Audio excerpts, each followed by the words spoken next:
So I'm like super obsessed with life and death. Actually, I've always been super obsessed with life and death, but like I've always wondered like what happens to us when we pass on. How does it feel? What about our consciousness?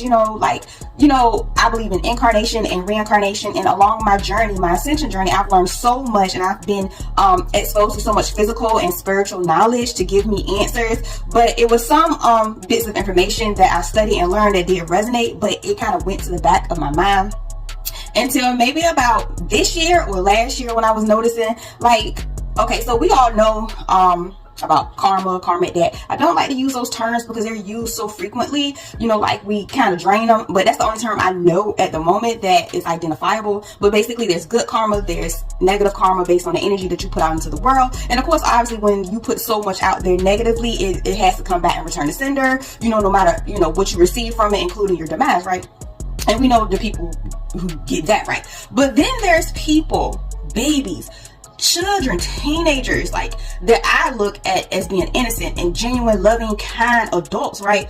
Who pass on like early, suddenly, whether it's from health issues or maybe brutal things happening to them. And I just feel like, and I'm seeing it a lot more too.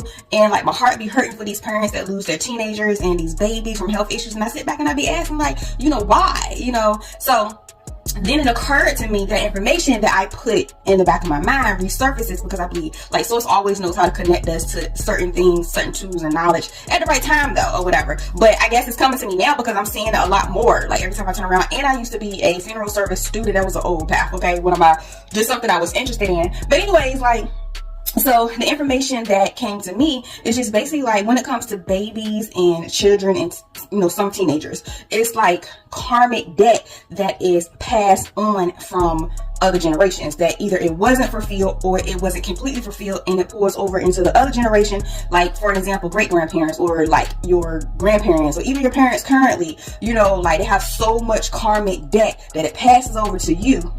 And boom, you paying the price for it, so which could, depend on how much it is, would equal to you leaving your physical form in human life. So anyways, another thing that came to me, bit of information, is that, again, I believe in reincarnation and incarnation. So in addition to that, it could also be that in your past life that you have debt that has to be paid, karmic debt that you probably did not fulfill, or it has to be fulfilled, and so you chose to fulfill it this lifetime or whatever, and it's something that you already knew, like your soul chose it, whether you chose to be a baby when you pass away, or a kid or a teenager or a genuine adult doing everything like you're supposed to do to put good out there. But that good that you put out there always comes back in return to follow your next lifetime. And then it was something else, I think another piece of information, it's less